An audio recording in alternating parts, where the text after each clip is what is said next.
Good afternoon and welcome to the Cato Institute. We're glad you could come inside and join us on this beautiful day in Washington. My name is Tim Lynch. I'm the director of Cato's project on criminal justice, and today we want to welcome Professor James Duane to speak about his important new book, You Have the Right to Remain Innocent: How Police Officers Tell Their Children About the Fifth Amendment. I also want to welcome Professor Randy Barnett, who will be offering comments on the book. I'd like to take just a minute or two to lay something of a foundation for today's discussion, but before I do that, let me ask you to double check your cell phones and make sure that they are silenced as a courtesy to our speakers. Thank you. One of the ideas we advance here at Cato is that the Constitution needs to be actively defended. The Constitution is just words on paper if people do not make an effort to read it, to understand it, and then to defend it. So to get more people involved with the Constitution, some years ago we published these pocket constitutions, and we have distributed millions of copies of these pocket constitutions all around the United States and indeed around the world. And if you look over the Bill of Rights, you'll find that many of the provisions there deal with the criminal justice system. You'll see references to the jury trial, speedy trial, your right to confront witnesses, and other provisions. But by the time somebody is facing trial, they're already going to have an attorney who is kind of holding their hand and walking them through the system, giving them advice on what things that they should do and things that they shouldn't do. So today we're going to be talking about some provisions of the Bill of Rights that come into play well before trial. This is when you are alone with a police officer or a government regulator. The Fourth Amendment deals with searches and seizures. The Fifth Amendment deals with self-incrimination. And the Sixth Amendment deals with your right to an attorney. And the thing is government agents are trained in techniques to get citizens to waive these rights. And many people get into deep trouble, sometimes because they don't want to be perceived as being uncooperative with the authorities, but they're also not sure what to do and how to handle themselves under intense pressure. The police tell people all the time that things are going to go worse for you unless you cooperate and be cooperative with them and tell them the things that they want to know. There have been so many incidents in the past few years, incidents caught on tape where there's some minor encounter between a citizen and the police over something small like a traffic stop, and then things quickly escalate and spiral out of control and there's a violent arrest or some other bad outcome. So I think this book is very timely. Another point I want to make is the spider web of rules and regulations has become so vast that almost everybody, whether they realize it or not, can get tripped up by criminal rules that they may not even be aware of. We're seeing this sometimes increasingly in our schools, where past behaviors that were commonly handled by teachers and principals, increasingly it seems the police are being brought in to handle behaviors in our schools. And it goes from school kids right up to CEOs, governors, and even our presidential contenders. If you just look at the news the past few weeks, we have aides to Governor Chris Christie in New Jersey that are now on trial in federal court over Bridgegate. And you know from the news that Hillary Clinton and her aides have been investigated by the FBI for mishandling classified information. So there's this web of rules out there that can trip up ordinary citizens and even powerful governors and other people in the business world. These are dangerous times because even when a totally innocent person prevails at trial and the jury says not guilty, chances are their savings and reputation, even though they've been found guilty, is shattered. To avoid this nightmare, Professor Duane has written a book with great practical advice. And one of the cool things about Professor Duane is he's the only law professor that I'm aware of that has the distinction of becoming a YouTube sensation.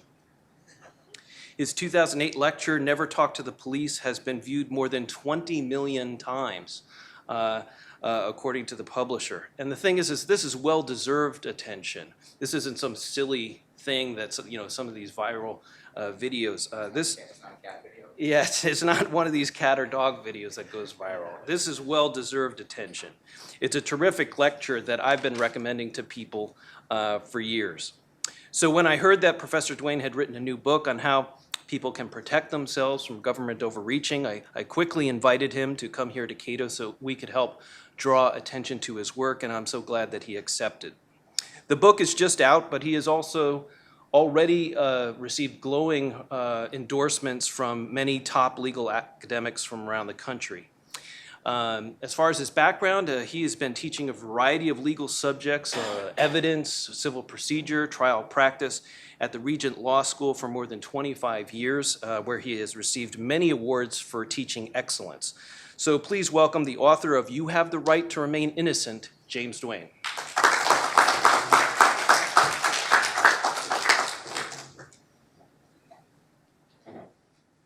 Thank you very much.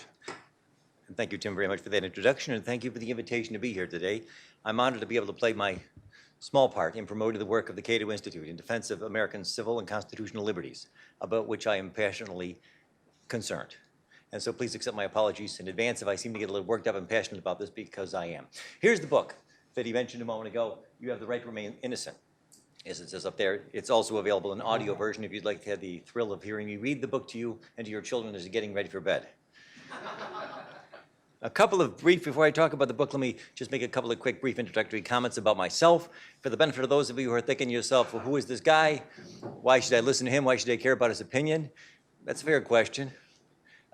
I'm nobody of any particular stature, but I know some important people. There's Justice Antonin Scalia and me, a picture of us taken together in his chambers, actually just a few months before his tragic and untimely demise.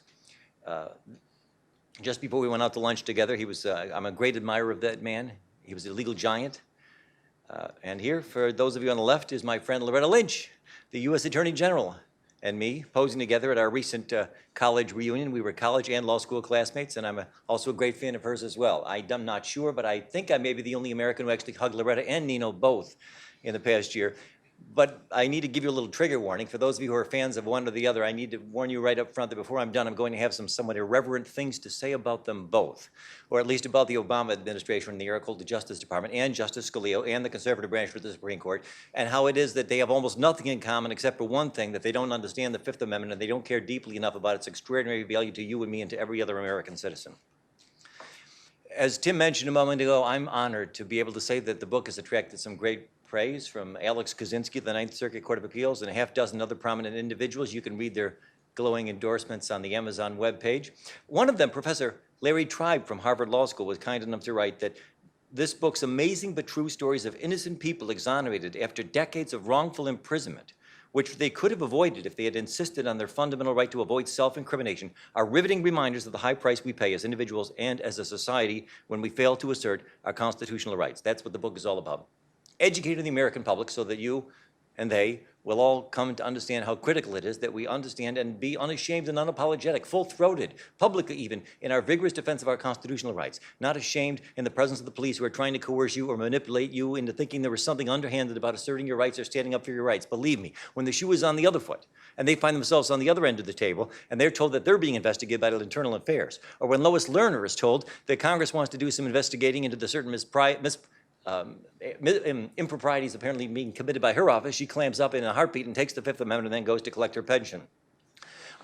Since this video went viral about 8 years ago, I have been deluged almost every day with hundreds, probably thousands of emails and letters from all kinds of people with all kinds of questions. Haven't got time to answer all of them today. We've also got some questions coming in live on Twitter, and I'll only be able to answer about 20 of them. But I will answer, for your benefit, about 20 of the most important questions that I've received or that many of you may be wondering about this book. Question number one that I've often asked, my motivation. Why did you write this book?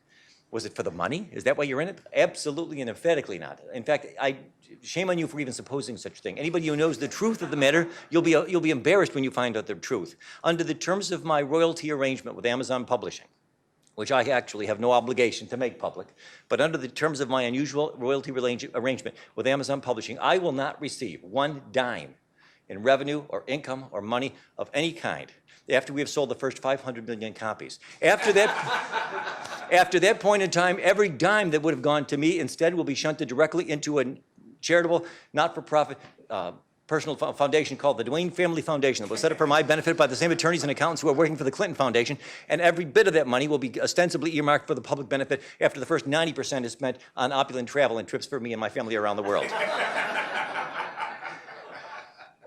And let me also underscore on a more serious note, I did not write this book, and I have not made this cause my apparent life's project for the benefit of making money for criminal defense attorneys. On YouTube, there have been thousands of things written about me, various comments. I don't have time to read them all, I'm happy to say. Probably good for my benefit that I don't. Most of them are very much in agreement. Very few of them are actually critical or express any kind of disagreement. But far and away, the number one most common criticism that I do get when I do get blowback is from people who say dismissively, well, of course, he'll say you need to ask for a lawyer. He's a lawyer himself. Well, in all seriousness, these people have no idea how far they are from the mark. Because this book and the promotion of the theme behind this book is by no means to make more money for criminal defense attorneys. Quite the opposite. If this book can somehow be placed in the hands of every young person in America, I can absolutely and unconditionally guarantee you that the number of criminal defense attorneys will have too many cases to handle will suddenly and dramatically decline. There will be much less work for criminal defense attorneys, including myself, to handle if we can get people at the front end to wise up and to smarten up and to keep their mouths shut. So why did I write the book? In all seriousness, I'll tell you why. My motivation is twofold. Number one, because this country is convicting far too many innocent people for crimes that they did not commit. It ought to be a national scandal. It ought to be a national disgrace. It seems almost once a week you pick up the paper and you read about some poor schlep, more often than not a member of a racial minority who's let out of prison because 20 years after he was sentenced to a life term, we find DNA evidence that now rather belatedly confirms apparently, whoops, we got the wrong guy. We give this guy our apologies, we pat him on the back, we give him a small check, and then we forget all about him. And then we turn our attention back to Brangelina or some other exciting thing in the news. No, we got to call a national timeout, and we got to ask, what in the world, what in God's name are we doing? How is it that on our watch so many innocent people are being convicted? How many? We don't even know for sure. We all know about the extraordinary work being done by the Innocence Project, which has already worked laboriously to secure the release of over 340 innocent men and women convicted of horrible crimes, some of them a death row, before they were ultimately released and proved to be innocent. That program is also, by the way, run by a former classmate of mine, Maddie DeLong. Hi, Maddie. I admire greatly the work that they're doing at the Innocence Project. I yield to nobody in my admiration for the work they do, but it is a national scandal that they should be doing this work at all. I'm trying to do my part to supplement her efforts at the front end by trying to see to it that fewer people get convicted for crimes that they did not commit. And I guarantee you that if enough young people read this book, there is no question that we will start convicting immediately fewer innocent people. We will have fewer false convictions. How many? Nobody can say for sure. But even if there's only a few, then all the work that I did on this book will have been time well spent. And the other thing, my other related motivation, is to bring to an end once and for all the absolutely obscene and hypocritical double standard, the discrepancy, the grotesque discrepancy between what police officers tell your children and tell you every day, all night, all over the country, and what they go home and privately tell their own children. I'm not trying to impugn their honesty or their integrity as a general matter, as I emphatically emphasize in the book. That's nothing personal. I'm not trying to suggest that police officers, by and large, are less honorable or honest than your average individual on the street. They're just doing what they've been trained to do ever since they started on the job. At the police academy from day one, they're given sophisticated training in elaborate methods of deception and trickery and dishonesty in ways that are designed to get guilty and innocent people both to talk and to make admissions, damaging admissions that can be used to help convict them, in some cases of crimes that they didn't even commit. And then when they get on the job and they start using these tactics, they get nothing but ratification, support, confirmation, and corroboration from the courts that are routinely giving them a nice, well done, attaboy, good job, you did it again. We'll allow this confession to be used even though you told this guy the most unspeakable lies. Well done, officer, now you get back to work and keep on doing it. And yet when these same officers go at home at night, how do they sleep with themselves? I'll tell you how they sleep. They go at home. They get home, and they open the door, and they say to the wife, hey, where are the kids? Where are the twins? And the kids come running into the room, and they grab the kids in their arms, and they say, come here, Jennifer, Joel. And with tears running down their face, the police officers say to the kids, promise me for the love of God that as long as you live, you will never let any police officer do to you what I do to other people's kids all day long. And it sounds like a joke, but it really is an accurate paraphrase of the reality. I've been all over the country talking to thousands of young people in the past 5 years about this subject. Everywhere I go, without exception, I ask every audience, anybody here have a mom or a dad who's a police officer or a prosecutor? There's always one or two. I ask them every time, what do your parents tell you about the Fifth Amendment? Every time, no exception. 100% of them say, they said the same thing. They told me when I was a young kid, very young, don't ever talk to the police. Don't ever agree to talk to them. If the police say, can I ask you a couple of questions? You say no. That's why the subtitle of this book is What Police Officers Tell Their Own Children About the Fifth Amendment. Next question. The most common question I get in email, I get this one all the time. What about traffic stops? Is it okay if I talk to a police officer during the course of a routine traffic stop? Yes. All right, let's just get that out of the way quickly. At the risk of stating what ought to be obvious, that is completely different in 100 obvious ways, not the least of which is the fact that the police officers have virtually unbridled discretion to let you off with a warning this time and to let you go without giving you a ticket if it seems to them that you're not a public menace, that you aren't drunk, that you are suitably respectful and courteous. And that's not going to happen with a murder investigation. They're not going to let you off because you seem to be really sorry for what you have done. But I will give you this one little bit of free legal advice. When you do get stopped and pulled over by the police, you shouldn't talk any more than necessary. Don't allow them to get you in a conversation about what you did wrong or whether you know what you did wrong. Just tell them, I'm sorry, I didn't mean to do anything wrong. I didn't mean to violate the law, and if I did, I appreciate you bringing it to my attention, officer. If they suspect that you have been driving while intoxicated, and they ask you if you could recite the alphabet backwards, you don't get into a long conversation or an argument of any sort, just say this. Just say ZYXW, VUTSR, QPO, NMLKG, NMLKG, ISG, FEDCBA. And then you say, now, officer, I need to ask you if you can do that in 2 seconds. Because I need to warn you, if you can, I'm putting you under a citizen's arrest, and I'll need to ask you to keep your hands where I can see them at all times. Now, let me quickly summarize for you the main points that you'll be able to get out of this book if you buy the book and if you read it. I don't have time, I'm sorry to say, to give you all the details and everything that's in the book, but maybe that's good, because then you wouldn't buy it. But here are the most important points behind the book. There are 3. Number 1, the reason I'm writing this book is to make sure that everybody who reads the book will come to understand that the Fifth Amendment is just as precious, just as valuable for innocent people as it is for the guilty. And once upon a time, this was well known. Once upon a time, at least, among the educated, 50 years ago, the U.S. Supreme Court handed down about a dozen different opinions in which they reaffirmed again and again and again that there's nothing terribly incriminating about the fact that someone chooses to exercise the Fifth, that innocent people, perhaps even more than the guilty, have ample reason, numerous reasons to assert the Fifth Amendment, and therefore no particularly probative inferences either way can be drawn from the fact that somebody chose to remain silent. To those who understand how the system really works, the fact that somebody chose not to talk to the police is no more reliable evidence of guilt than the fact that, and he also asked for breakfast every morning while he was in custody, just like all the guilty people do. Yeah, sure they do, but so do the innocent. Number 2, you have no idea, unless you've got at least 20 years of experience in the criminal justice system in America today, you have no idea how many different ways there are in which you can get yourself convicted of some crime that you did not commit. Or worse yet, perhaps some crime you never even heard of, or ever in your wildest dream would ever imagine could be a crime, just by talking to the police. And number 3, you will not believe, and I dare say most readers of the book will be literally astounded at how complicated and how hazardous it has become now in recent years, in just the last 3 years, for you to exercise the Fifth Amendment. Let me give you a little bit of additional detail about all of those points. Next question, who needs to read this book? Well, there are 2 groups of individuals. You're wondering, am I the guy who needs to read this book? Well, yes, you are, absolutely, without a doubt.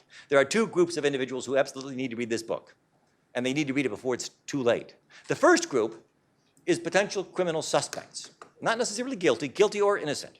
If there's any possibility that someday, perhaps soon, perhaps in the distant future, perhaps when you least expect it, the police may find themselves in possession of evidence that persuades them maybe you were involved in or know something about a crime. Maybe it was a crime you never heard of, which is not unlikely, which is not unusual. The federal government today has over 10,000 criminal statutes on the books when you count all the tens of thousands of criminal federal regulations that are incorporated by reference into the terms of the U.S. Penal Code.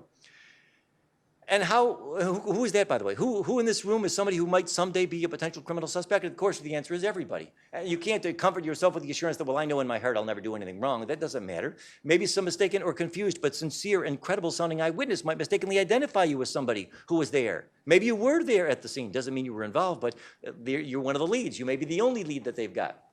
If you are a potential criminal suspect, you need to read this book. Or if any of your children might someday become a criminal suspect, they need to read this book before they are taken into custody. Or before, more likely, the police don't take them into custody, but simply say, you mind coming down to the office on a voluntary basis, down to the station? You're not under arrest. It's strictly voluntary. You can leave at any time. They like to say this to your kids, to deceive them, to get the kid's guard down. Sometimes it's grotesquely deceptive because sometimes they won't tell the kid that the truth is we've already got a pretty solid identification of you as the suspect from a witness who may be mistaken, but the police don't know that.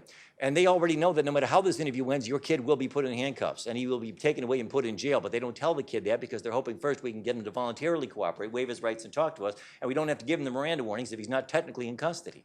At that point, your kid won't know anything about what's going down because you won't have time to get a hold of him and you won't have time to put this book in his hands.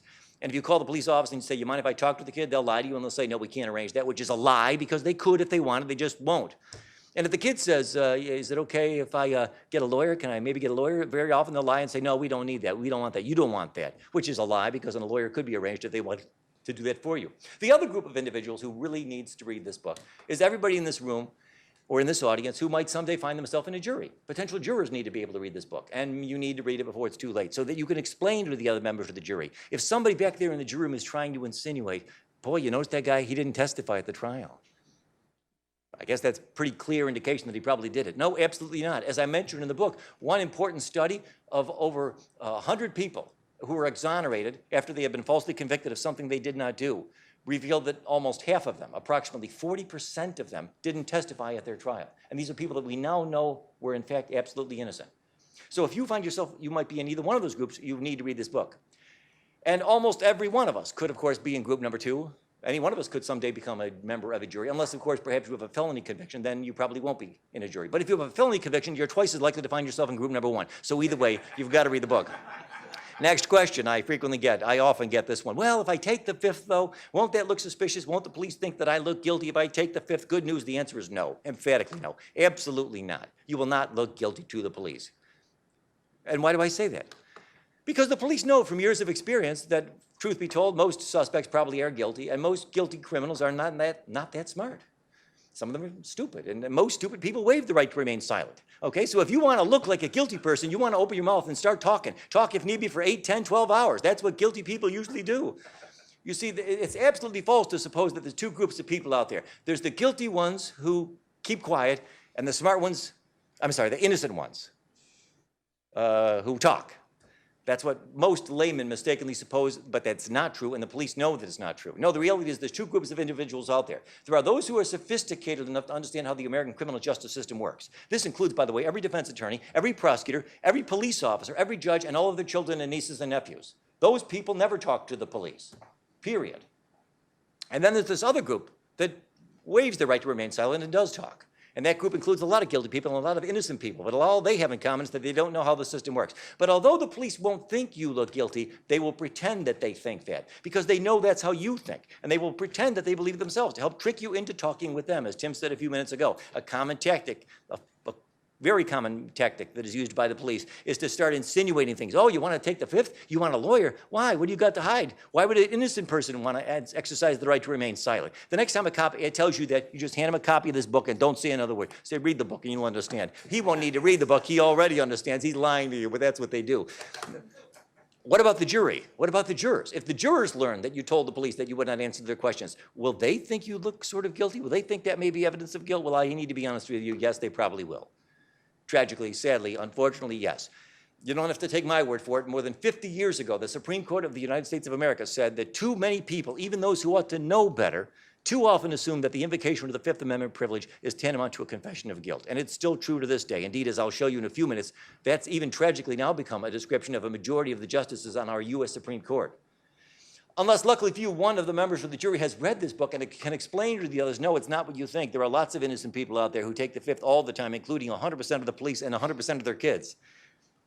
Until recently, that was not even an issue. The famous viral video that Mr. Lynch mentioned a moment ago, which has been seen over 10 million times, I've got to find some way to get that offline, because when I made that talk 8 years ago, there was no need for me to get into the details, as this book does, about how you do and how you don't want to assert the Fifth or exercise the Fifth Amendment privilege. It wasn't really a thing. It wasn't an issue.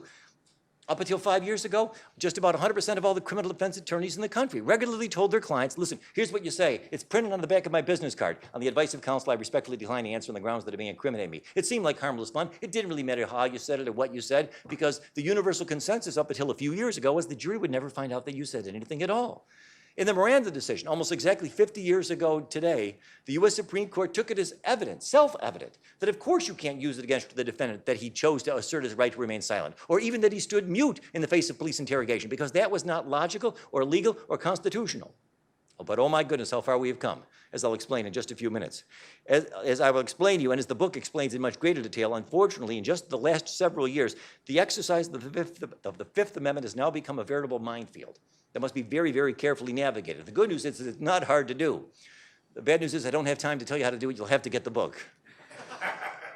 and help me finance the operations of the Duane Family Foundation. Here's some of the key points that you will learn in this book when you get the chance to pick it up. I will share with you in the book the astounding and dishonest tricks and tactics that our police officers use all over the country, all day, every day, and all night too, to deceive you and your family and your young people into thinking it is in your best interests to talk.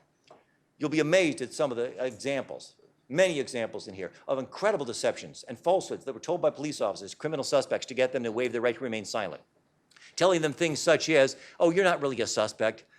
You're one of ours. You're on our side. We're gonna use you as a prosecution witness, Johnny, against the other kids. You're on our team. This is off the record. We won't use it against you. We won't tell anybody about it. We're not recording this. We know you're not a murderer. We know you're not guilty of any crime. We know you didn't do it. We know you weren't there. You can easily understand how after 5, 6, 7 hours, if need be, of unrelenting interrogation, assurances like these could easily break down the will of even an innocent, exasperated suspect that are thinking, well, if it's off the record and they say they're not going to prosecute me, what have I got to lose? Apparently, I got to tell them whatever they want me to say, if that's what I got to do to get out of here.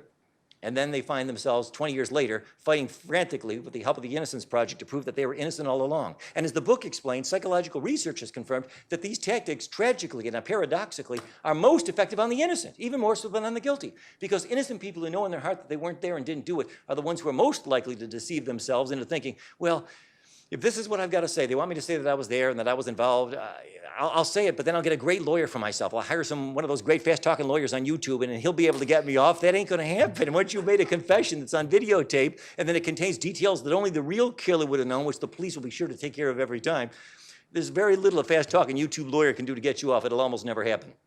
In the book, you will also learn why you cannot and must not believe one word from the mouth of a police officer who's trying to get you to waive your rights. And I mean literally, not one word. The examples in the book will blow your mind of the things that they're allowed to get away with by the courts. In one case that is described in the book, read the case of a family that was trying to find out what had happened to their daughter who had recently been abducted. Unbeknownst to them, the police mistakenly suspected that the father might have been involved in her abduction, which, by the way, is not unusual, because one police officer recently told a friend of mine that 9 times out of 10, the one who calls in the crime is the one who did it, which is not true, but that's what you're up against in the mind of some police officers. If you call them just as a witness, you have no idea whether you're just a witness. They'll tell you, oh, we know you're just a witness. We know you weren't involved, but you can't believe what these people say. In the case from Illinois that I mentioned a moment ago, the police officers, unbeknownst to the parents, found the girl's body, drowned, dead. But they weren't yet done with their investigation. They thought that the father might be involved. They wanted to question him, but they didn't want to tell her that she was dead and that he was a suspect and that he was in custody, because then they'd have to read him his rights. So they didn't even tell the parents the girl had been found. Pretending falsely that they were still engaged in an effort to find her alive. They took advantage of his good intentions. They took advantage of the fact that he would naturally want to cooperate with them in what he thought was an ongoing investigation to recover this girl. And he went down to the station and they questioned him for more than an hour, trying to extract from him anything they could use to pin the murder on him without even telling him that the girl was dead. My friends, you need to understand, the next time you make the mistake of going downtown for a voluntary interview and you let them shut that door, you have no idea whether your loved ones are dead or alive. You have no idea whether your loved ones are in the next room saying, I've got a lawyer here, and the lawyer wants to meet with him. And I've hired a lawyer, and the lawyer's right here too. The police will say, sorry, he hasn't asked for a lawyer yet, so we're not obligated to put the two of them together. And no, we don't have to tell your kid that there's a lawyer out here that you've hired to represent him. You have no idea what's going on outside that door. But the good news is nobody who reads this book will ever go through that door again, because you've gone to the other side of the looking glass if you make that horrible mistake. You will also learn in this book the incredibly dishonest things that our judicial system routinely says to excuse the dishonesty on the part of the police. You'll read about cases in this book where police officers said the most grotesquely sort of deceptive and disingenuous things to the criminal suspects, saying, oh, we know you're not a murderer. If you didn't premeditate this, if it was an impulsive, sudden thing, that's no big deal. That was a promise that was given to somebody in Illinois, a young man who was then prosecuted for murder and sentenced to prison for 45 years after he was told by the police, oh, that's not a big deal. And the court said, oh, we don't see how that could be construed as a promise of leniency, which is ridiculous and preposterous and painfully false. And the court knew that it was, but that's what they had to say to affirm the conviction, and that's what they said. You can't trust the courts to protect your rights and to defend your rights. You've got to stand up for yourself. You've got to stand up for your own rights, and you've got to know what they are. Another key point that you'll get out of the book. In the book, you'll read the reading test, or if you've got the audio version, the listening test that everybody fails. In this book, I've got a short paragraph of facts that you'll be asked to read, and then a short list of questions, only 4, that you'll be asked to answer about the very short set of facts that you were just given. I've used this same test on over 1,000 people around the country in the past 5 years, and everybody gets it wrong. Everybody. 99.9%. And you will too. believe it or not. And then you will see how I go on to explain how it is that this fact about human nature, the fact that our memories kind of trick us sometimes into thinking that we've read something or heard something, the truth is we really didn't read or didn't really hear, can and regularly is used by police officers to get people convicted, many innocent people as well, because we're so often wrong about what we think we heard. You see, the problem is during the course of the interrogation, after you've been there with them for hours, 3, 4, 5, maybe 6 hours, relentlessly employing them one more time, they'll try to get you to talk again and again, to keep you in there. They'll pretend to be open-minded. They'll pretend to be undecided, even though they're nothing of the sort. Well, I'm not sure. I'm still kind of confused. Let's take it one more time from the top. And after hours of this process, it's not unnatural and it's not unusual for somebody to slip up and to inadvertently reveal that apparently he or she assumes something that, truth be told, the cops didn't even tell you and haven't helped you if that detail actually happens to coincide with the facts of the case, because then you've just incriminated yourself. One study described in the book talks about how an examination of 40 different wrongful confessions given by people who later turned out to be innocent, all of them convicted, almost every single one of them allegedly contained some detail that only the real killer would have known. How in the world does that happen? It does happen, and it will happen to you virtually every chance if you give the police the opportunity. You'll also learn from the book, one of the most important points of all, that your common sense and your intuition are useless to you when you are trying to decide whether you should talk to the police. And while you must not listen to those countless skeptics and cynics out there online who are constantly trying to dismiss my video and dismiss my book and dismiss my work by suggesting, well, he's kind of exaggerating. The situation's actually a little more nuanced than that. We can't say never because there's this interesting counterexample. These people drive me nuts. So many people out there, intellectual lightweights on the internet, plenty of them, who amuse themselves endlessly, boasting to all the world, oh, look at this imaginative counterexample I've come up with. What about this case, Professor? What if you're hanging from a cliff and and you're about to fall to your death and somebody walks by and it's the police officer? Can you talk to him? You know, these people are the biggest part of the problem. What they don't see, what they don't understand, and what they're always trying to constantly suggest is, oh, I can come up with an interesting counterexample of that. You don't think I can do that? I mean, any rule that you can think of. There are lots of wonderful, excellent rules of thumb we teach our children. Don't drive at night over 80 miles an hour with your headlights off. That's a very good rule of thumb with virtually no exceptions. Don't jump into a shark tank when they're eating is a real good bit of advice. Oh, Professor, but what if there's a raging fire right behind you and the shark... What if driving 80 miles a night is the only way to get away from a raging wildfire that is coming upon the vehicle at the rate of 75 miles from the back? You know what? Right, that's great. You're so clever. Yes, you're so clever. But I defy you to find an example out there in the real world of anybody who ever got themselves out of a great deal of trouble because they talked to the police and shared information that really couldn't wait a couple of hours. It couldn't really wait a couple of days. Oh, yeah, we can make up examples like that. What are the odds? Maybe 1 in a million. I guarantee you, next time you find yourself in a situation where your intuition and your common sense tell you, okay, you're good to go. This is risk-free. You go ahead and talk. You go for it, girlfriend. Don't listen to that lying voice because that lying voice is ignorant, doesn't understand what you're up against. The odds that you'll be able to talk your way out of a criminal conviction that you could not have avoided by waiting are 1 in a billion.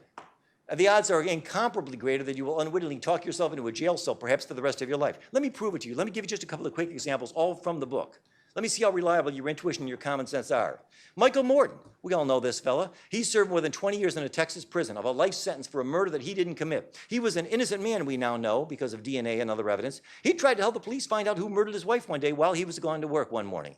Went away to work. While he was gone, somebody broke into the house and killed his wife. During the course of their investigation, as is typical, the police quickly came to suspect him because they had no other suspects and they want to have the psychological comfort that comes with closing the case.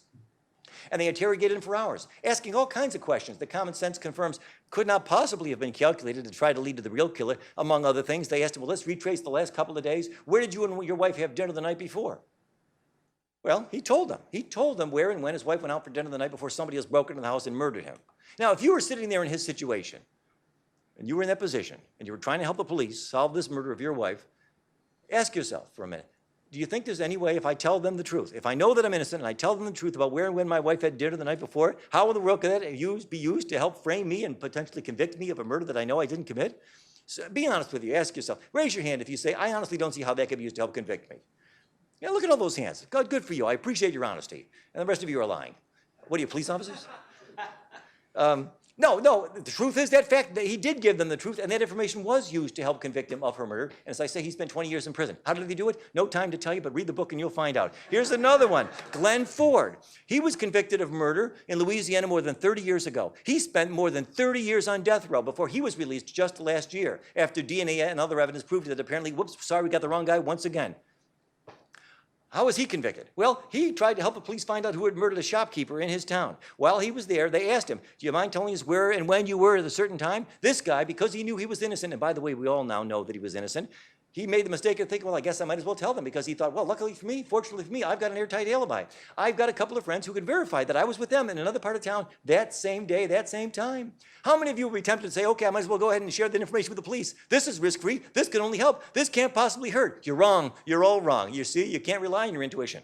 In fact, read the book. You'll see how he gave them accurate and truthful information about where he was at the time of the crime, and they were able to use that information to help convict him of the murder that he did not commit. Here's another one, a real case. A criminal suspect was told by the police that he had been identified by the victim in a lineup. All he said at that point was, then she is mistaken. 4 words, she's mistaken.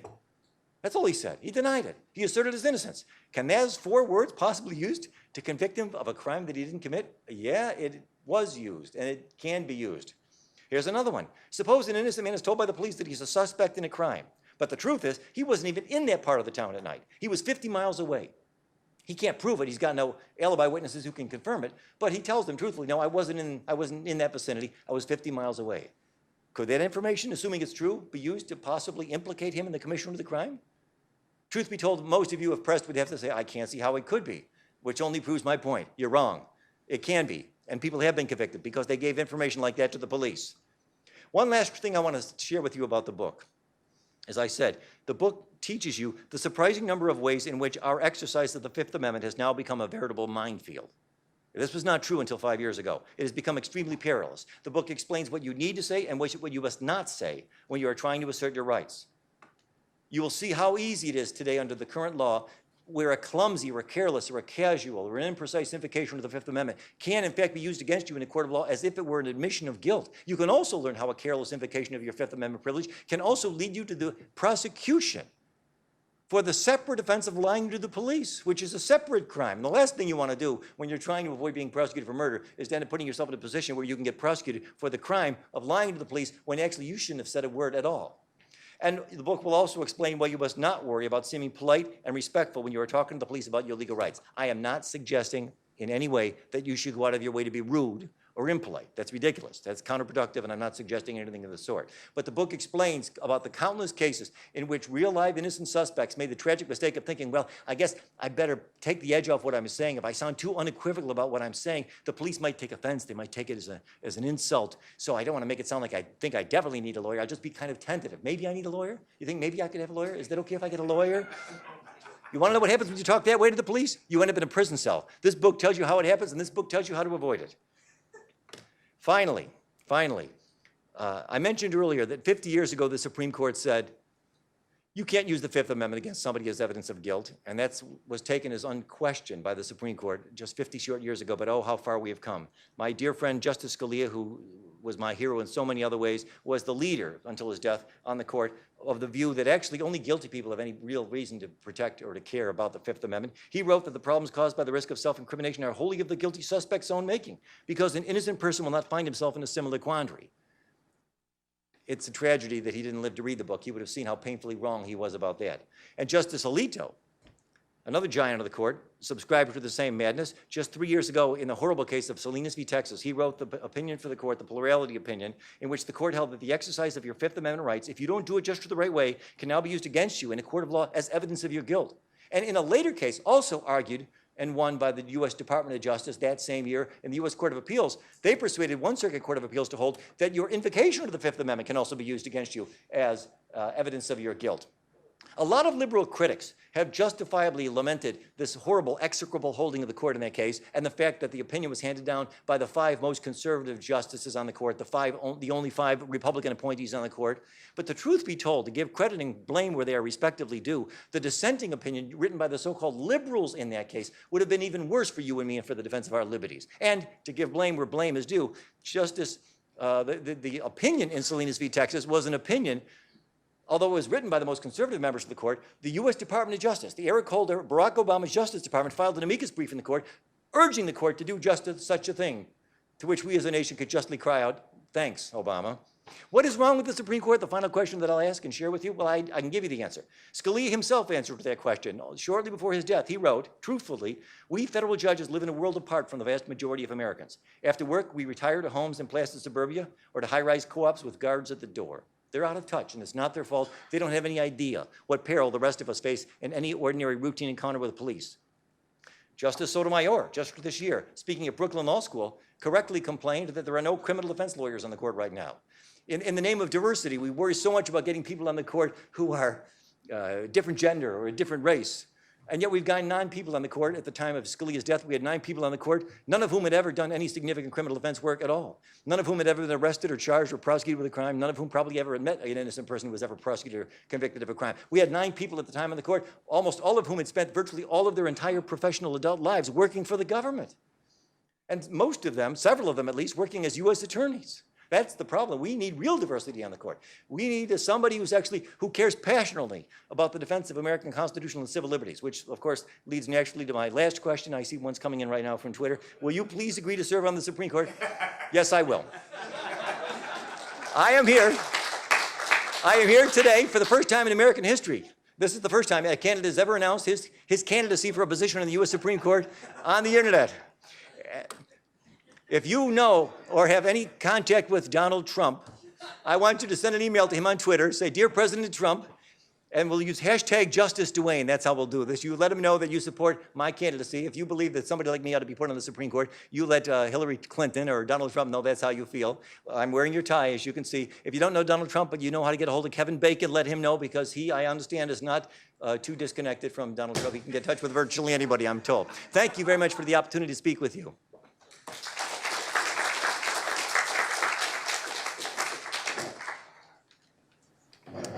Okay, thank you, James. Our guest commentator today is well qualified to discuss Professor Duane's book. He teaches constitutional law at Georgetown and directs the Georgetown Center for the Constitution. He also has much experience with the criminal justice system because before he started his academic career, he worked as a prosecutor with the Cook County State's Attorney's Office in Chicago, where he tried many felony cases and worked with police to build those cases. So he's very familiar with the system. We hosted a book forum for him for his latest title just a few months ago. His new book is titled Our Republican Constitution, Securing the Liberty and Sovereignty of We the People, published by HarperCollins. Would you please welcome Professor Randy Barnett?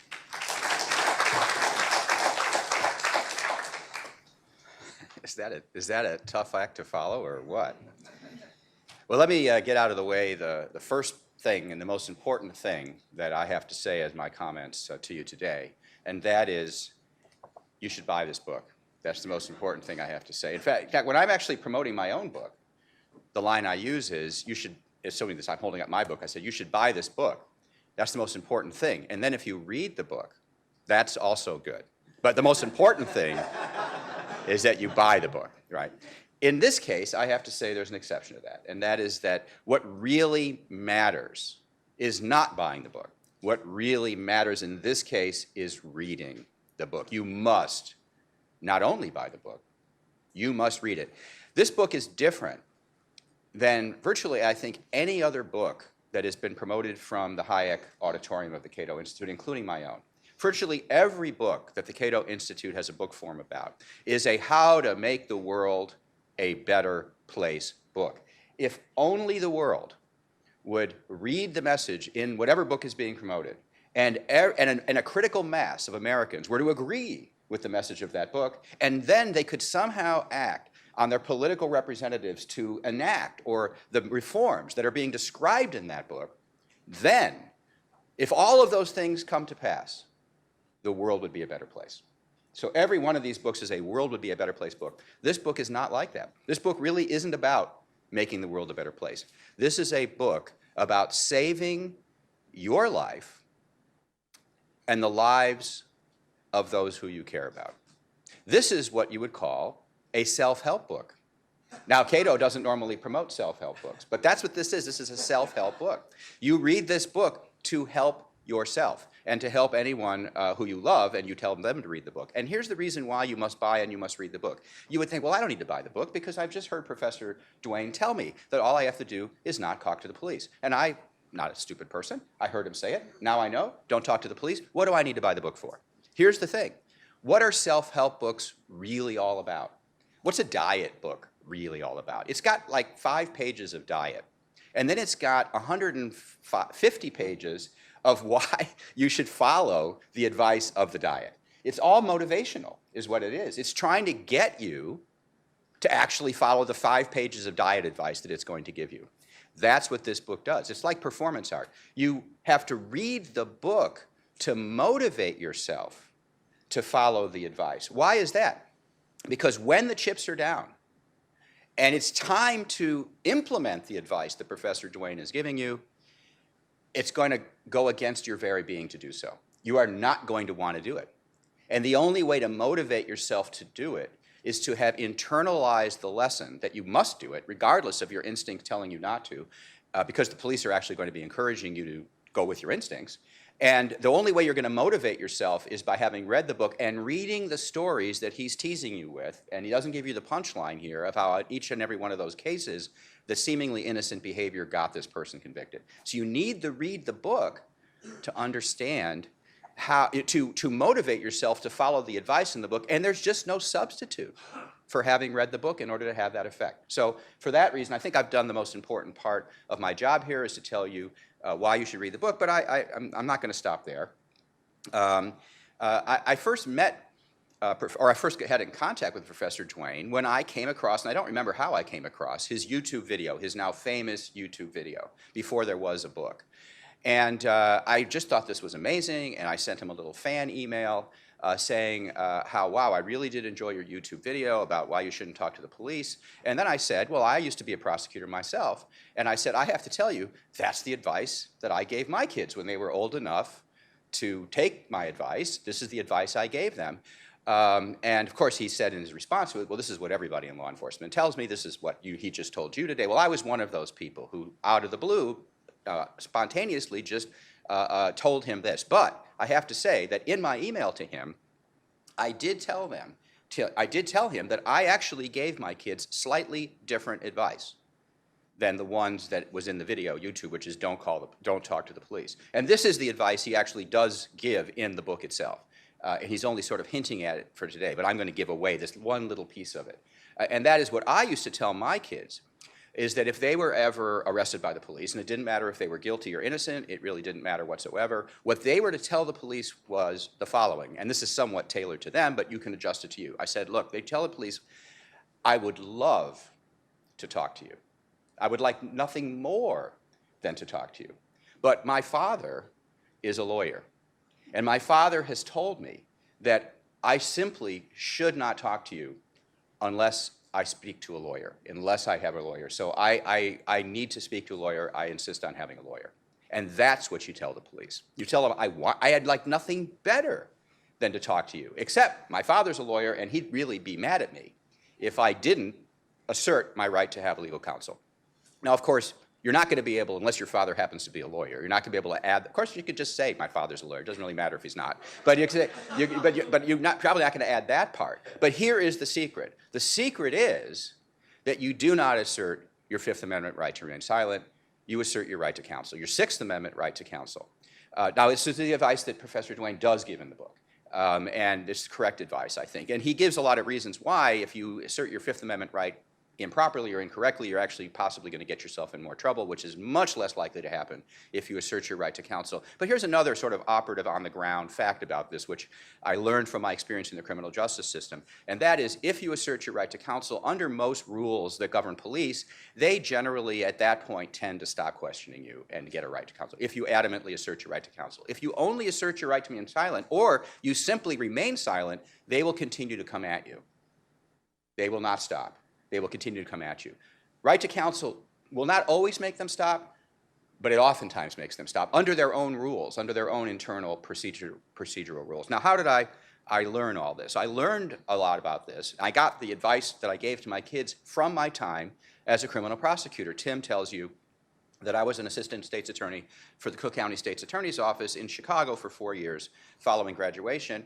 And I want to emphasize that to you today, because one is likely to take away from Professor Duane's riveting and entertaining talk, a kind of an anti-law enforcement or anti-police valence, and that's not sort of unusual here at the Cato Institute. And I just want to emphasize the fact that I became a prosecutor because I support law enforcement. I wanted to be in law enforcement. I wanted to enforce the most important laws that we have in our society, which happen to be laws enforced by states and counties, which is the laws against murder, rape, armed robbery. I didn't want to be a federal prosecutor enforcing bad and fake laws. I wanted to be a real prosecutor, which I defined as being a county prosecutor. And that's what I got to be because I wanted to be in law enforcement and I wanted to work with the police. And I did. And it was 4 of the most satisfying years of my life. My 4 years in the Cook County State's Attorney's Office, working with law enforcement, working with police. And I can tell you, I like police going in and I like police coming out. I have nothing against the police. I respect the police for what they do. But the most illuminating part, for relevant purposes and even for other purposes, the most illuminating part of my experience as a prosecutor was not the years I spent trying cases in court, either in misdemeanor court or eventually in felony trial court, where I tried jury trials, which were enormously satisfying. The most informative and in some respects interesting part of my job was the 6 months I was assigned to a special unit in the Cook County State's Attorney's Office, which is known as the Felony Review Unit. This is something that is generally unknown to the public, that there even is such a thing.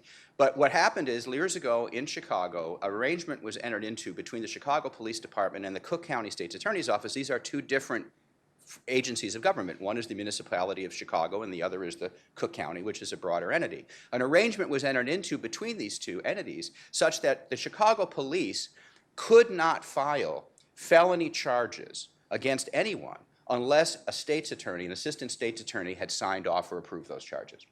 It was actually a great improvement in criminal justice in Chicago, and this is one of the systems. But that required the creation of a 24/7 full-time unit of prosecutors who would be available to go to police stations and evaluate cases on a moment's notice 24/7. And so this was an all-day job. It was a 12-hour night shift or a 12-hour day shift. We had our own offices. We had our own squad cars. And we would respond to police requests to come to a police station.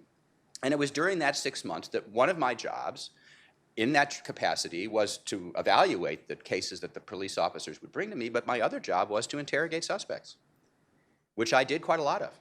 So I interrogated a lot of suspects, or questioned them. I would say interrogate. I questioned a lot of suspects. I interrogated a lot of suspects. And so I have some feel for what it's like to be on that side of the fence. Now, I admit that when I went to when I went to the police station, sometimes at 3 a.m. in the morning, my incentives were slightly different than those of the police. Slightly different, because I was there in my capacity as a prosecutor to evaluate the sufficiency of evidence in the case. I would not have been called unless the police had already determined that they were seeking charges, which means any counts that they thought were unfounded, they would have already dismissed. They would have already said, no, we don't have a crime here, or you didn't do it. By the time I'm called, it's when they already are seeking charges. And so my job is to evaluate a case that has already been somewhat put together. Not that much, maybe, but somewhat put together. Now, even under those circumstances, and my job here is to screen out bad cases so that my fellow prosecutors, who were more senior to me when I was in this job, would not be forced to try terrible cases that really, where the evidence was not sufficient to win. And my job in the police station was to screen them out. And at those days, I don't know what the situation is today, but in those days, we basically had a 60% approval rate, which means we disapproved 40% of the cases that we look at any given night. In fact, you had to kind of disapprove a lot just to justify your existence. So I did disapprove cases, and I did so my first job was somewhat different than theirs. My job was there to evaluate and disapprove, as well as to approve cases in order to protect my office from having to prosecute cases where the evidence was questionable. What was their incentive? The incentive of the police officers are different than mine. They actually have almost no incentive to get convictions. In fact, there's no time in which their incentive structure is premised on convictions. Their incentive is to clear cases. Their incentive is to get a case that's been put on their shelf and get it off. Now, you can clear a case by saying it's unfounded. It can be done, and it is done. In fact, those are the ones that I never hear about. But once you've decided that the case is well-founded, that is, A, a real crime has been committed, and B, you think you know who did it, then it's your job to clear the case by getting charges approved by the state's attorney's office. And truthfully, they could clear a case if I disapprove the charges. But at this point, their job is just to get the case off their plate and move on. And in fact, they're not even responsible to help me prosecute the case later on by further investigation, but sometimes I can get them to do it out of the goodness of their heart, but it isn't something, they don't work for me, and they didn't have to do that, and I would have to do that myself when I was a prosecutor. So their incentives are different. When I went in to interrogate a suspect or to question a suspect, I basically had two purposes in mind, two objectives there. The first objective was to figure out what the heck happened. Did this person do it? I was actually there, in some sense, in my own mind, to assess guilt or innocence. And so I was actually genuinely interested in hearing if the person I was questioning was not guilty and they could persuade me that they were not guilty. That would actually matter to me. So I was there for that purpose. But the secondary purpose I was there for is the obvious purpose that Professor Duane has already alluded to. I was there, if possible, to gain a statement that would incriminate the person if I thought they were guilty. That was my other job. And one of the things that people don't know, which becomes quite clear when you read Professor Duane's book, is that you can incriminate yourself by saying things that are seemingly exculpatory. That is, you don't simply incriminate yourself by saying, I did it. You can incriminate yourself by, for example, saying, I was there. What is saying I was there doesn't mean I did it. I was there just means I was there. But I was there might actually avoid the difficulty the prosecution might face in proving you were there by, for example, the use of very unreliable eyewitness testimony. At the point you finally say, I was there, all the eyewitness testimony, credibility of eyewitnesses, disappears. It goes away. It's unnecessary because you said you were there. So half the case has now been proven. You're there. Now let's talk about the other half. So my job as a prosecutor, after I have done the evaluation of whether they're guilty or innocent part, my job was to get statements and get them to commit to a story, whatever the story might be. And that's the other thing. You want them to commit to a story because then they can't make up a better story later. You want them to commit to a story, whatever the story might be, and then at that point you write it down, you memorialize it, you pass it up to the other people in the prosecution chain of command, and then that's the story. That's the only story the defendant now can tell, the one he told in the police station in the middle of the night. He can't tell a better story once he finds out more about it. So that's the other thing I was there for, to develop inculpating evidence that seemingly is not.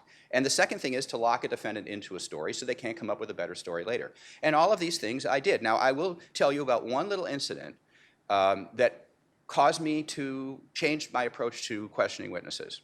And that is what Professor Duane already told you, is that police are not supposed to, they're not supposed to promise you a benefit, or at least we were instructed. We were not supposed to promise the defendant a benefit in return for them talking to us or saying anything to us. And the reason why is because if you promise somebody a benefit and then they tell you something, you might not realize, you might not know why they were telling it to you. Were they telling it to you because it was true or because you promised them a benefit in return for telling you that thing? And what happened to me one night, and I don't remember the details of the case, but I was interviewing somebody, and I remember that this person ended up inculpating themselves. I actually think they confessed. And I remember after I heard the confession that, hey, wait a second. I had intimated earlier in that interview that they might get a benefit from telling me that thing. I had not done it on purpose. I knew the rule against it, but I think I inadvertently did it anyway. And what I realized is once that person told me they did it, sitting there in the police station right in the middle of the night, I couldn't be sure if that was true because of what I'd said. And I resolved from that point forward is that I would never say that again. Never. Because I wanted to know. I wanted to prove to my own satisfaction whether the person was guilty. And if I got a confession because after I told them they would get a benefit, I couldn't know if the confession was true or not. And so I resolved not to do that again. But as Professor Duane says in his book, and as he already told you here, the police usually operate under no such scruples. They have many benefits that they can properly talk to you about, and which they will. Okay, so I'm happily done. So I can do this in 2 minutes. So this is what I'm trying to explain to you is that police officers and law enforcement officers such as myself are going to act the way we act and the way I acted, generally speaking, for good motives. It's because we want to see the guilty punished and we want to see the innocent let go. Police officers really most police officers, the overwhelming number of police officers do not want to see innocent people charged with crimes. But they have a job to do, and their job is to clear cases. And part of their job means to try to figure out what really happened, and they do the best they can, and they develop a theory about what really happened, and what really happened might have involved you falsely, and once they're committed to that theory, they go with it, because they don't have a better theory.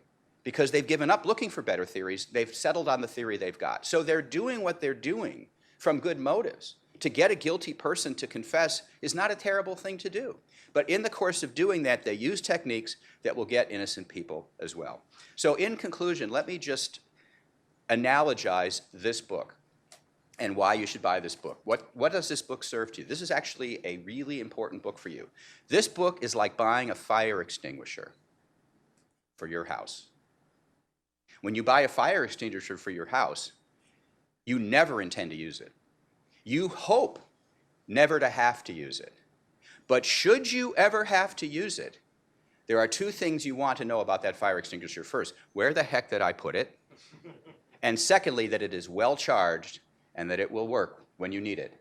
That's what this book is, a fire extinguisher to put out the potential threat to your life or the life of your children from being falsely convicted of a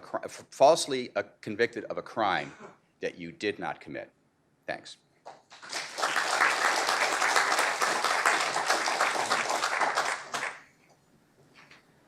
Okay, thank you. We're going to now take your questions. I have a couple of requests. First of all, when I call on you, wait for the microphone to arrive so that everybody can hear your question.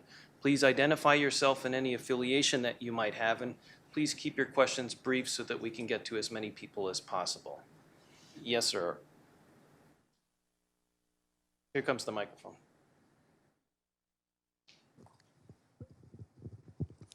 Professor, one of the tropes on TV crime shows is taking everyone's fingerprints for what they call exclusion purposes. Should you just say no in those circumstances? Do you know what I'm referring to? Okay. Sure. Well, if you're under arrest, you have no choice in the matter. This is everyone at the scene. I wouldn't consent to that. I'm a big believer in human liberty. So I have no disrespect whatsoever for the police, but I also know, as I explain in the book, that one of the problems that presently bedevils the American system of criminal justice is the distressing frequency with which expert testimony turns out to be unfounded. Most of us have heard the famous example about an attorney out in Oregon who apparently was conclusively identified by the FBI as matching the fingerprints on a bomb that was found in Madrid. And there was we were assured it was an exact match. The guy was actually placed under arrest until later they found another exact match for the same, alleged exact match for the same fingerprint for somebody else, who apparently was the guy who actually did commit the crime. So mistakes can be made. If you know that you're innocent and you give the police any kind of information of a forensic nature, hair samples, fingerprint samples, voice samples, you're running the risk, you're rolling the dice and taking the terrible chance that some incompetent so-called expert is going to come back and say, yes, in my opinion, it's a match. I'd rather not give them the opportunity to make the mistake. Randy, you wanted to say something? Yeah, and I just want to supplement what I said. There was something very important I forgot to say. After I said that you should assert your right to counsel as opposed to your right to remain silent, one of the reasons for that is, I didn't give the reason, one of the reasons for that is simply that once counsel shows up, through counsel, you can provide the police with any information you want to provide the police with through counsel. And if you want to assist the investigation, and you sincerely may want to, you can assist the investigation by having counsel tell the police whatever it is that you want to tell them. And the reason why that matters is what counsel tells the police cannot be used against you. What you tell the police can be used against you, but what counsel tells the police cannot. So you genuinely want to assist the police, but you want to assist the police through counsel, and that way you can both get your exculpatory story on the record, and it cannot be used against you if it turns into one of these horror stories that Professor Duane talks about. I just neglected to mention that. And you also reminded me of something I wanted to add, is because remember he was explaining the advice that he gave to his children, and my father's an attorney, and he said you might want to tailor that to yourself. It is important to remember you don't want to walk out of here with this mistake, because it is a federal offense to lie to a federal investigator. So if you went out of here and said, my father's an attorney, when he's not an attorney, even though they're investigating this crime, if they wanted to trip you up, they could prosecute you for a federal offense for something little, just like that. So tailor that response Tim. to the Thank you. police to your own personal circumstances. It works for his children, may not work for you. Okay, more questions? Yes, sir. Yeah, as a very practical matter, what do you do if you're being questioned and you say, I want counsel, or I don't want to answer questions, and then you're told, well, if you don't do that, we're going to have to put you under arrest? I'd call their bluff. I'd say, I'd like to go if I can. Am I free to leave? I mean, just because the police say, well, we might have to put you under arrest, doesn't necessarily mean they intend to do it. A police officer isn't necessarily going to arrest you and subject himself to the possibility of a prosecution or a civil suit for false arrest if, in fact, he doesn't have sufficient legal grounds to do so. And so you can't necessarily believe him when he tells you that's what he thinks he might do or what he plans to do. I'd insist on leaving if I'm free to do so. I'd ask again and again, am I free to go or not? Because I'm leaving if I can. No offense intended, sir. And then I hesitate to say call his bluff, but if he says, no, well, I'm going to arrest you anyway, he's trying to, odds are very high that he's deceiving you entirely by trying to falsely imply that if you do talk, I might not arrest you, which is not necessarily the case. There are plenty of reported cases, some of them in this book, where unbeknownst to you, the police officer, before he comes out to meet with you, and he'll act like, oh, this is just a low-key kind of a thing, just trying to follow up on a couple of leads, just see if we can give you a chance to clear things up, intentionally trying to imply there's no real intensity or excitement surrounding the investigation at this moment because he knows that's what he has to do to get you to get your guard down and think, okay, I might as well talk. Apparently there's nothing really against me. Unbeknownst to you, he may already have met with a mistaken eyewitness who picked your photo out of a lineup, and he may already have a warrant for your arrest. And even without a warrant, he may already plan to make an arrest and put you in handcuffs as soon as this meeting ends, no matter how it ends. So don't trust any police officer who implies to you that if you talk, I might not arrest you, and if you don't talk, I might. That may be true, but just as likely it's absolutely false. The problem is, as I've said today 100 different ways, you have no idea what you're up against because the police are not obligated to put their cards on the table. They're allowed by the courts to lie to you with ruthless impunity about everything, what they suspect, what they don't suspect, what evidence they have against you. They can minimize the charges against you by acting like, well, we know you didn't do it. Or they can exaggerate the evidence against you by saying, we know you did it. We've got 5 other witnesses who will say that you were there, and we've already got an expert who will confirm that your fingerprints were there. They can say that too, even if that's not true.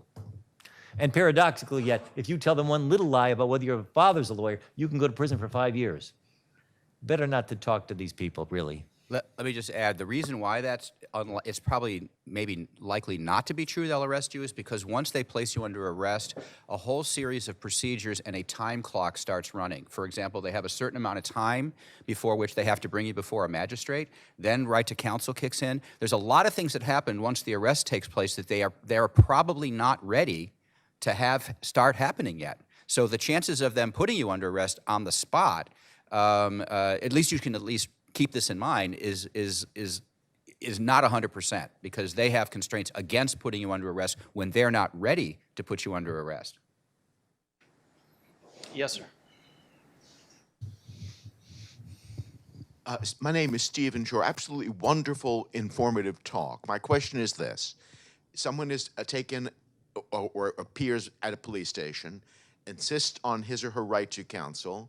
The police give in, the counsel arrives, and the questioning resumes in front of your counsel. The counsel's in the room? Yes. Okay. How should someone behave, and how would the presence of a counsel make any difference if the person in the police station is answering questions directly from the police? In other words, how should one behave when the counsel arrives and the questioning resumes? If I may go first? Okay. There are two aspects of your excellent and very important question that are a little unrealistic, although they're played out every night on television. We see this on Law & Order. Just about every episode gives us the impression that if you ask for a lawyer, we'll get one in here, and then we will resume the questioning. Actually, both of those assumptions are quite unrealistic. I've been falsely accused by many critics of suggesting that, well, he's trying to drum up business for lawyers because he's advising people to say, I want to get a lawyer. That's not actually quite correct. I'm not advising you to get a lawyer. I don't care whether you get a lawyer or not. I'm advising you to tell the police you want a lawyer, which in all likelihood means you won't get one. Not right away anyway. The police aren't going to waste their time in the middle of the night making arrangements like they do on TV to get a lawyer to come down there and represent you because they know full well what will happen next. Any lawyer in town worth his salt will immediately tell the police, why did you wake me up? What would you bring me down here for? You know how this works. I'm going to tell you not to talk to my client. I'm going to tell my client not to answer your questions. And they will tell the police this even before they meet with the client because that's what will always happen.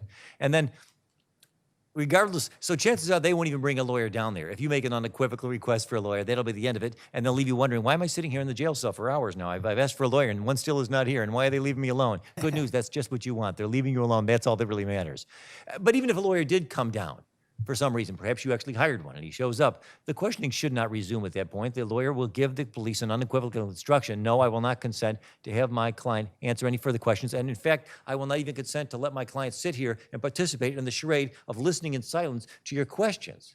Because believe it or not, one of the most surprising things in the book that I didn't mention is that you could actually incriminate yourself if you agree to sit there in total silence and say not one word while the police sit there and describe the details of the crime to you. How could that possibly be the case? This one I will tell you, because I wouldn't expect you to be able to guess. Because our judicial system, God bless them, is populated by and large with courts, judges that are almost entirely former prosecutors. That's part of the problem right there. And our courts have approved the absolute chicanery of allowing police officers to testify that although he never admitted anything exactly, in fact, he never said a word, as I sat there and described the circumstances of the crime, he acted suspiciously nervous. Other courts at the same time will allow police officers to testify that in their expert opinion, he acted suspiciously calm.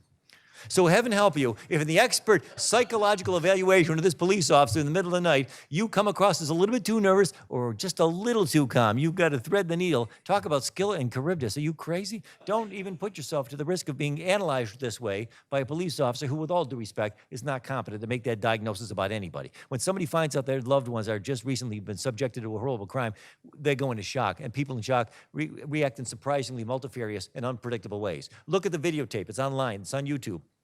Of how Paul McCartney reacted when he got the news that John Lennon had been murdered. He was confronted by strangers out in the street, and he acts so blasé about it that if he didn't have an airtight alibi, you'd think for sure that he was actually guilty of something, because he says, "Yeah, Greg, isn't it? Cheers, all right," acting as if he didn't. He acts creepy, almost suspiciously blasé about the whole thing. But I mean, the reality is he was in shock. The only thing I would add to that or correct is that even a lawyer who's not worth his salt will give you that advice. Yes. Yes, sir.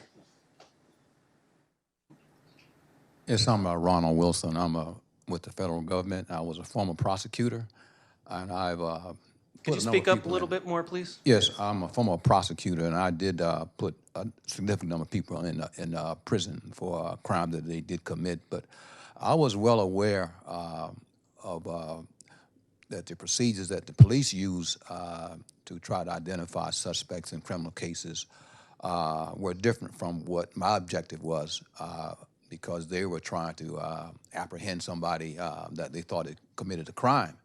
And so I was well aware that sometimes they might use unethical tactics. So I always made sure that I would look at a lot of the evidence, the police reports. I would check the backgrounds of these police officers, and I would thoroughly review these cases just to make sure that we had the right person before I went to court, and before not only the suspect, but also when the police got on the stand to extract the proper evidence, and so that the jury could make a sound decision as to the guilt and innocence of this person, and that those who were not guilty, that were falsely accused, were exonerated.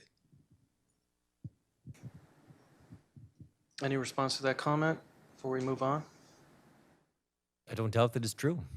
Okay. Yes, sir.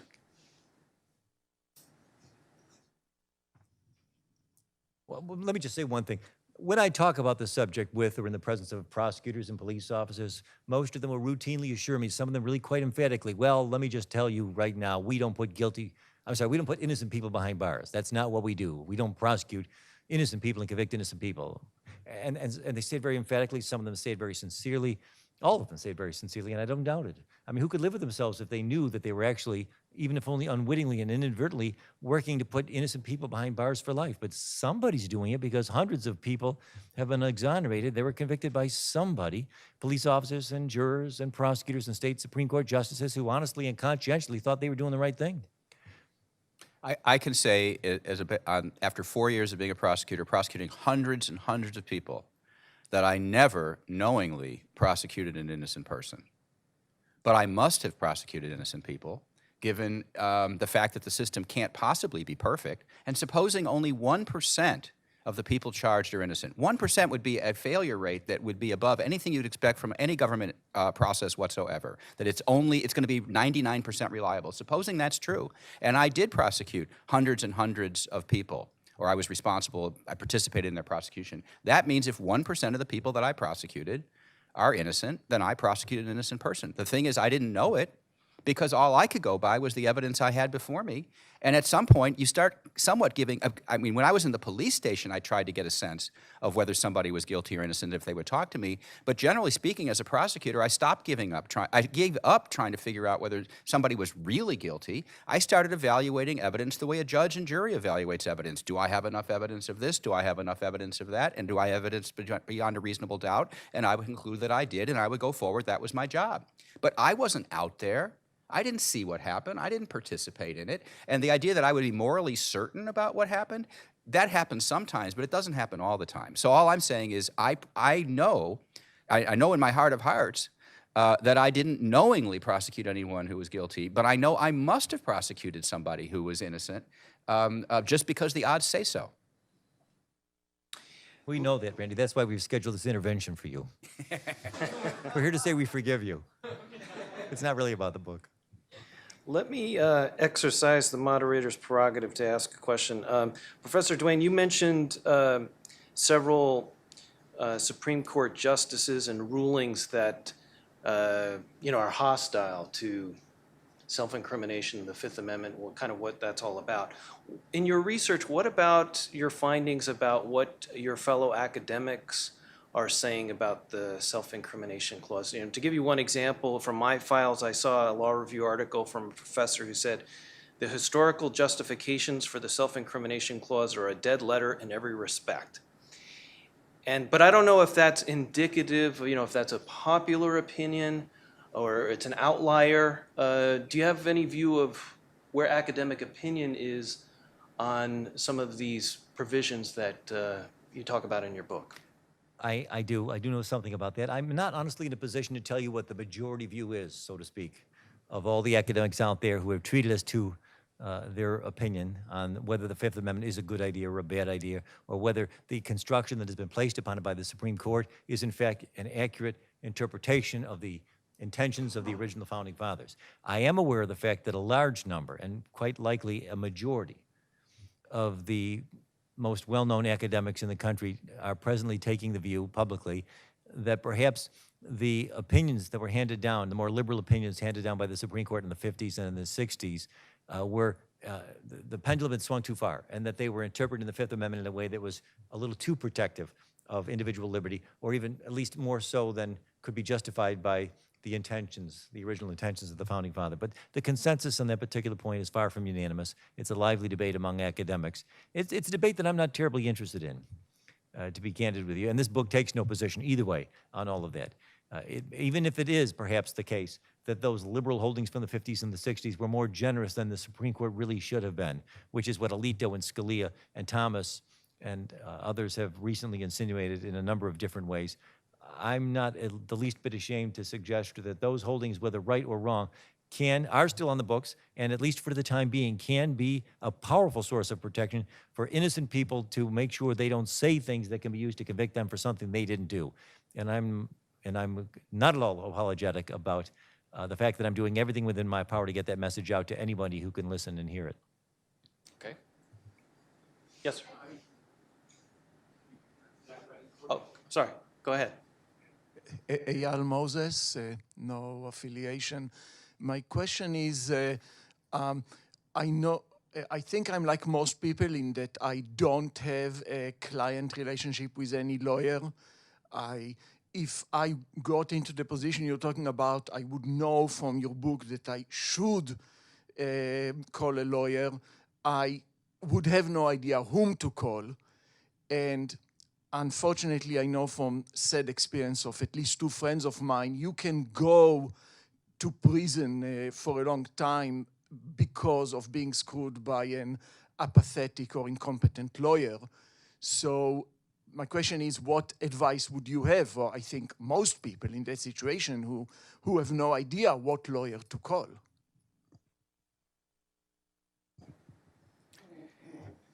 It's a very good question, because one of my experiences in the criminal justice system was the overwhelming incompetence of so many criminal defense lawyers that I would come in contact with. There were some incompetent prosecutors, but I thought the incompetence on the defense bar far exceeded any incompetence on our side, and they were, in fact, hurting people. But let me just, so the best advice I can ever give anybody if they get into trouble is I can try to refer them to somebody who I think is good. And then I would have to know who that person was before I could make that referral, and you can't know that. So it's a really difficult question. And lawyers who are bad lawyers are very skillful at portraying good lawyers. They wear nice clothes, they drive nice cars, they can sell themselves as a lawyer even if they can't try their way out of a paper bag. And so that is a real problem. But really, for purposes of this program, and I think Professor Duane already mentioned that, the key here is that you should assert your right to counsel. Not that you will then get a counsel, because you won't get a counsel. Not that they will then hand you a cell phone and say, okay, we'll call your lawyer, have him come down here and see me. They're not going to do that either. By asserting your right to counsel, that's what's most likely to terminate the interrogation. And then you are less likely to be convicted as a result of that. And then the secondary question is, what do you do after that if you are charged? And we could probably have to have a separate program about that. A couple years ago, there was a TV show called Chicago PD, a nationally syndicated Law and Order kind of TV show, a spinoff from Law and Order. And there was an episode that a number of my students told me about afterwards, where a criminal suspect was being questioned by the police down at the station house in a voluntary exchange. And he said to them, "Don't you people get the internet here at the police station?" And they looked at him quizzically and said, "What are you talking about?" He said, "There's a very excellent video on YouTube by a law professor who makes a very convincing case called 'Don't Talk to the Cops.'" He cited me as the reason why he was not going to talk to them. I was quite a rush. In our line of work, it's so unusual to be cited by anybody, to be cited by a fictional character on national TV. So you could do that. You could tell the police that you're represented by that man on YouTube. And if all goes according to plan, and it's in the summertime when the Supreme Court is in recess, you can tell the police you want to hire that new justice that President Trump just put on the Supreme Court, that young guy they just added to the Supreme Court, because I will be taking criminal defense cases in the summer when the court is in recess. Okay, we have time for one more question. Yes, sir. Hi, my name's Robbie Suave. I write for Reason Magazine. We'll be happy to review your book, possibly. I write about school issues mostly. I recently covered something. It was a school, it was a sexting case. This underage girl sent inappropriate pictures to a bunch of the boys in the school. And of course, the school has a police officer. So then the police officer starts talking to the kids. He says, "Well, can I look at your cell phone? I just want to delete these, pictures from your phone." Some weeks later, one of these kids is being charged with like sexual exploitation of a minor and could face like 40 years in prison. What advice would you get? But kids don't know that they probably shouldn't talk to the police officer in their school, right? They just think, well, you should talk to your principal, you should talk to your teacher. Is there different incentives, or does the rule work differently for kids who are dealing with police officers in schools?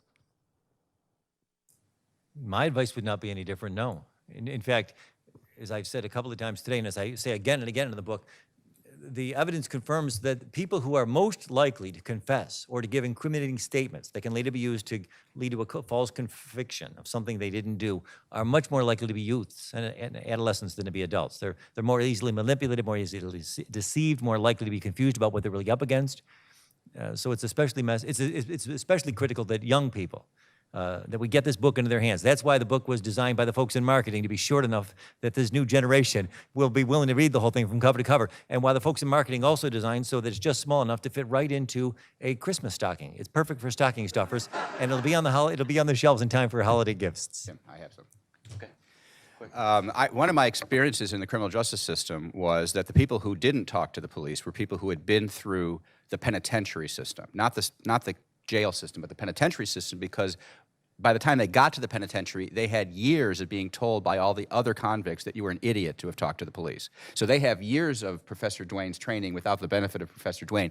And so they're the people that tended not to talk to us, former convicts. The people that talked to us a lot were recently turning 18 juveniles. And I think the reason I came up with why they ended up talking to us so much more is because many of them had been through the juvenile justice system. They were experienced criminals as well. Remember, most people tried with crimes have criminal histories. So they had been through the criminal justice system as juveniles. And as juveniles, they always talked. Because the juvenile justice system, there's another thing, it's not mentioned in your book, but I just remember, the juvenile justice system is sort of geared towards getting you to talk. If you don't talk, then the juvenile justice system treats you as a hardened criminal and goes harder on you. But if you do talk to the juvenile case officers and all the rest, then you're going to be okay, and then they'll let you go. So they're actually trained as juvenile offenders to talk, and then they will be released because they are released. But the reason why they're being released is primarily because they're juveniles. They think the reason they're being released is because they talk their way out of it. So what happens is immediately they turn 18, they're not juveniles anymore, they've now been trained to talk to the police, and they get apprehended and they just try to talk their way out of it the way it worked for them in juvenile court, and they talk themselves right into it. So that would be some disparity between juveniles and adults. If I could have one final comment. I just wanted to mention that's exactly right. And I wanted to remind a lot of cynics and skeptics who are critical of me and my work and my message and my life's project. They say sometimes, well, aren't you worried that books like this are going to fall into the wrong hands and the bad guys and wicked people and criminals are also going to be able to exploit this new information in an effort to avoid prosecution for some horrible crime that they may have committed? No. I'm not worried about that at all, for a variety of reasons. Most notably, the fact that every experienced participant in the criminal justice system understands that the information contained in this book is already, for the most part, very well understood by the most hardened, violent, vicious criminals out there, because there are most of them repeat offenders who've already picked this up by virtue of their experience with the criminal justice system. The people, the countless people out there who really need to read this book are the ones who will find every page another astounding surprise that they never ever would have imagined would be true in the land of the free and the home of the brave. And these are people who, by and large, have never been involved in the criminal justice system at all because they're innocent and they haven't done anything wrong at all.